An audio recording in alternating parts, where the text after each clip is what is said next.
ওজন কমানোর বড়ার রেসিপি। আজকে মনসা পুজো। অনেকের বাড়িতেও পুজো হয়, কিন্তু আমাদের তো বাড়িতে হয় না। আমাদের পুজো মন্দির আছে এখানে, মনসা মন্দির, ওখানেই সবাই দিয়ে আসে।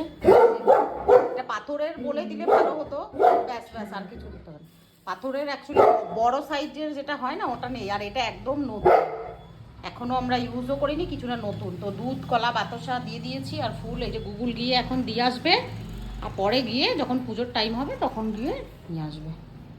এই যে মনসা ঠাকুরের, গত বছর তো দিতে পারিনি, এই বছর তাই গুগলকে দিয়ে পাঠিয়ে দিচ্ছি, মন্দিরে দিয়ে আসবে। দেরি হয়তো দুটো বাজে পুজো দিতে, তখন গিয়ে নিয়ে চলে আসবে।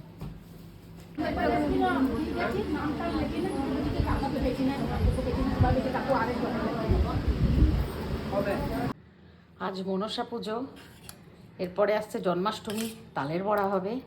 তো তালের বড়া না, আজকে মনসা পুজো, তো একটা দারুণ বড়া তোমাদের রেসিপি আমি শেয়ার করব। সেটা হলো কলা দিয়ে বড়া। আমার ছেলে যেমন কলা খেতেই চায় না, তো অনেক কলা ছিল ঘরে, তো ভাবলাম আজকে কলা দিয়ে ওদেরকে বড়া বানিয়ে খাওয়াই। আমি খাবো না, কারণ আমার খাওয়া চলবে না ডিপ তেলে ভাজা কোনো কিছু, কিন্তু ওরা তো খেতে পারবে। তো আমি এর ভেতরে দেখো সুজি, মৌরি আর চিনি আর দুধ, আর এই যে দুটো সিঙ্গাপুরি কলা, সুজিটাকে ভিজতে দিয়েছিলাম। এবারে দিয়ে দেবো আমি 1 কাপ মতন ময়দা। আমাকে আস্তে আস্তে বলতে হচ্ছে, কারণ যদি ওরা শুনে এর ভিতরে কলা দেওয়া আছে তাহলে ওরা খাবে না। তালের বড়া, তাল এখনও কিনিনি, তাল কিনলে তালের বড়াও শেয়ার করবো। দাঁড়াও আমি এটা একটু মিশিয়ে নিই।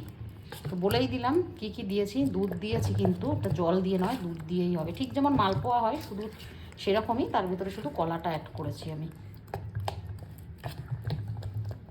দেখো দেখো, চামচে করে কিন্তু এইসব মাখা হয় না, হাত লাগাতেই হবে। আর আমরা ঘরোয়া মানুষ, আমরা তো নিশ্চয়ই হাত না ধুয়ে কোনো কিছু কাজ করব না, কারণ এটা আমাদের হেলথের ব্যাপার, বিশেষ করে আমাদের বাচ্চাদের। তো অবশ্যই হাত ক্লিন করে নিয়েছি, এখনও দেখতে পাচ্ছ জল আছে। এই সব কাজ চামচে বা অন্য কিছুতে হবে না, এটা হাত লাগাতেই হবে। তো এই দেখো আমি মেখে নিয়েছি, দেখো এরকম ঠিক হয়েছে ব্যাপারটা।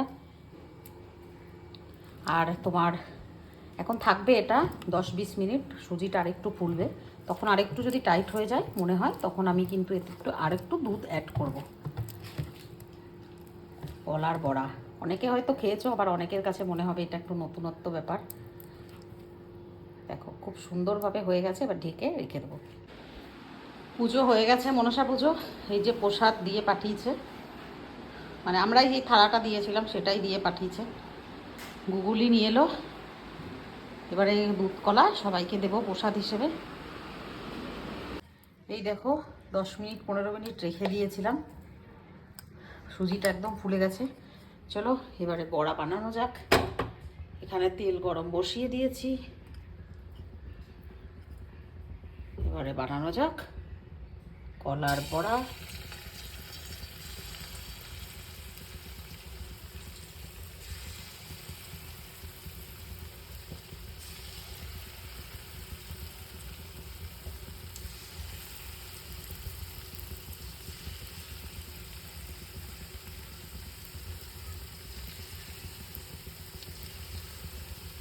এই দেখো কি সুন্দর, একদম তালের বড়ার মতন ফুলো ফুলো লাল লাল করে ভেজেছি, কি সুন্দর। গুগল এসেছিল দেখতে, ও এখনও জানে না যে এটা তালের বড়া নয়, বলছে এটা কি তালের বড়া বানাচ্ছ? বললাম হ্যাঁ, যদি বলি না কলার বড়া বানাচ্ছি তাহলে ও ছুঁয়েও দেখবে না। আচ্ছা মা, গন্ধটা কি চেনা চেনা লাগছে, কি বানাচ্ছ তুমি?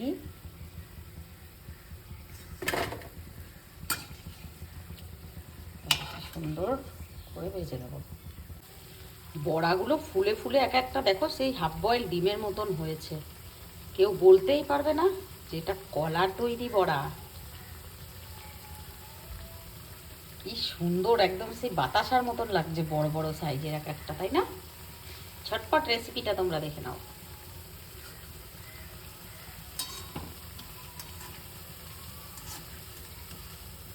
কি সুন্দর ওজন কমানোর বড়ার রেসিপি। এই বড়াতে দেওয়া আছে ভরপুর মাত্রায় চিনি, ভরপুর মাত্রায় ময়দা, ভরপুর মাত্রায় সিঙ্গাপুরি কলা, আর ভরপুর আছে তেলে ডুবো ডুবো। তো যারা যারা ওয়েট কমাতে চাও তারা তারা এই বড়াটা একবার খেও, যেটা আমিও খাবো আজকে। এই দেখো এখানে এক খোলা হয়ে গেছে, আরেক খোলা এই যে চলছে ভাজা। তো আমি দুটো খেলাম, দারুণ লাগছে খেতে, দারুণ, বিশ্বাস করো কি বলবো তোমাদের আমি। এত সুন্দর নরম হয়েছে আর এত সুন্দর খেতে টেস্ট। একবার বানিও যদি কেউ ভালোবাসো। তালের বড়াও সেম এরকমই হয়, তবে তার ভিতরে তাল দেওয়া হয়, আর এখানে আমি কলা দিয়েছি। তাল এখন নেই, তাই তাল ছেলে মেয়ে একটু বায়না করছিল বলে করেছি। তো তোমাদের যদি ভালো লাগে তোমরা অবশ্যই ঘরে বসে বসে ট্রাই করো।